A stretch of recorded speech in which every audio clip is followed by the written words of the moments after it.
The betting business is booming across Ireland. It's as simple as tap, tap, boom. We chat to a family who have lost a fortune, personally and financially. Life for us, thank you, was tough. A family that didn't know when to quit. With now over 18% of adverts you see in TV and 2,500 websites all related to gambling, it's no wonder that gambling has become so addictive. It's so easy to get on it. We talked to a family who have lost both personally and financially. Well, Roy, at what age did your addiction start and what was your first bet? My first bet was at about the age of 12 or 13. I remember it as well. I used to run about with an older group of guys and used to go in there to the bookies with them quite a bit. And one day, just started watching them do whatever they do, and one of the guys come over and said to me, "Why don't you do a bet yourself?" I said, "Well, I haven't a lot of money." And I said, "I don't really know what to do." He said, "Sure, I'll show you what to do." And he wrote the bet out for me, and I gave him the money, and he just gave me the dagger to go up and do the bet. It was 4 horses that I backed on, and as I was watching each race take place, and the first horse win, the second horse win, the third one win, I thought, this is easy. The fourth one won, I thought, great, 4 winners. So I couldn't lift. I was able to do the bet, but wasn't allowed to lift it because I was underage. So the guy went up the hole and lifted the money, and it cost me 55p for the first bet. I can't remember exactly how much he gave me back, but I know it was over £16. Wow. That was a lot of money then, because you went back over 40 years. So I suppose if you're saying that my addiction began with my first bet, it probably did. So I'd say at the age of 12 or 13. And how quickly did it escalate? You know, was it just a one-off and then it was a while later, or or did it get a hold of you very quickly? I think it had a hold of me from that first day, from that first bet, because I can remember the first bet. So I think in life, if you remember something that happens, it's for a reason.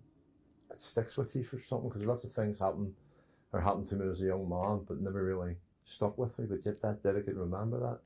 So I think from the first bet I was hooked, because I remember every day going to school and I kept my lunch money, and as soon as I got out for lunch from school I went straight round the bookies, because in the end days they didn't open till lunchtime, so it was straight round.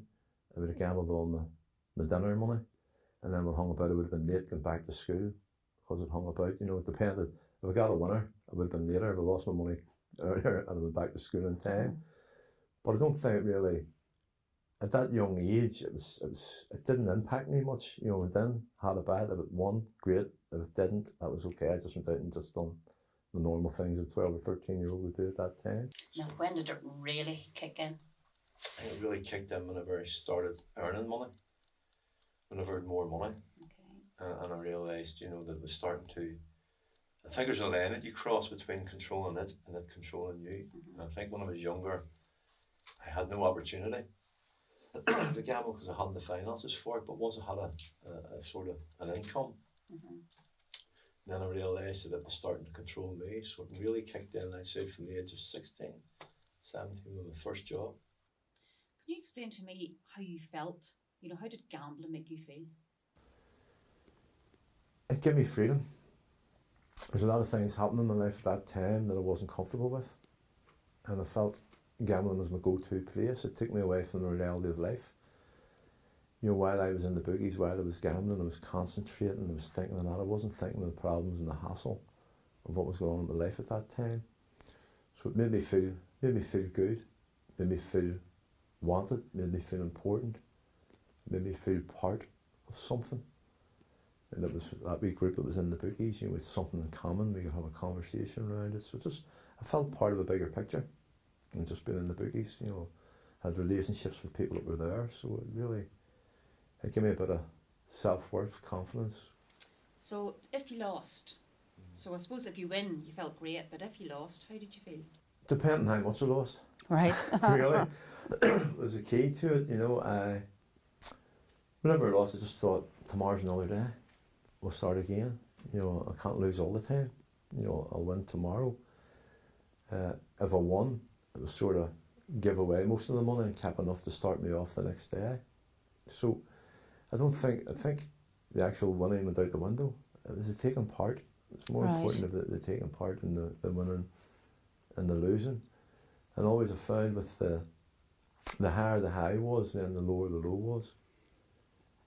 So there was always that buzz with the winning, the adrenaline, the fans and your neck standing out. There was always that if you were waiting. The winner got to such a stage sometimes I couldn't even listen to the race or watch it. I used to have to go outside and come back in again because I wasn't able to actually physically watch it. Right. You know, there's that buzz of winning. It was just the taking part, I think, was the bigger part in the winning. Hi Maggie, tell us a little bit about yourself and what it was like growing up with your daddy's gambling addiction. So I grew up in Belfast with my mum and dad, and I have a younger brother called Robert. And growing up for me, it would have been tough with my dad's gambling addiction. That would have left an atmosphere in our home because at the weekends we didn't know if my dad was going to come home with his wages or without his wages. Some weeks he came in and ate nothing for working all week, so of course my mum was really upset about that. So there would have been an atmosphere in our home of them arguing all the time. So whenever you were at school and say on Friday you were coming home for the weekend and you knew that your daddy had got paid, were you scared to come home? Yeah, sometimes there was that element because you don't know what you're coming home to. If my mum obviously would have knew at 5 o'clock on a Friday where he was. If he didn't come home at 5 o'clock, then she knew that was him away, and he was probably in the pub and in the bookies as well. So we knew then, like on a Friday, that what the weekend was going to entail, you know, because he was gone then, and then he'd have came home probably at the early hours of Saturday morning with no money and drunk. So yeah, it was a nightmare, to be honest. And what, like being in the home, like were you scared being in the home with your daddy having that addiction? Just scared of the atmosphere, I suppose, scared of my mum and dad's relationship, what that meant, because it wasn't good because of the addiction. Did it mean they were going to separate? There was always that. Would my dad get put out and then would we see him again? It was that kind of fear, you know, of again the unknown, not knowing what the weekend would entail. Thank you, Maggie. Pamela, Hello. were you aware of Roy's gambling addiction whenever you met him? I wasn't aware that he had an addiction, but I knew that even as a wee boy he would have played a game called pitch and toss, and that was like up the entries with other boys, just having a bit of fun, throwing money and, you know, trying to win that. And I also knew that he went in there to the bookies, so he would have went to the bar and then into the bookies, into the bar and back and forward. But it didn't seem a problem. We were both very young at that stage, and it really didn't seem to be a problem. I just thought he's just doing a wee bet or watching a horse race or something like that. So at that stage, no, I definitely didn't think it was a problem. And were you ever worried about how his gambling addiction would affect the children? You know, because children look to their parents just to see, you know, and sort of follow their footsteps. Did you ever worry about that? Absolutely. I think I worried about many things about the children, and that my own mother had struggled with alcoholism, and so as I was journeying through that and remembering the impact on me as a wee girl and how that affected me, that thought continued to go through my head that I really didn't want my kids to suffer the way that we had. So that was very strong inside me.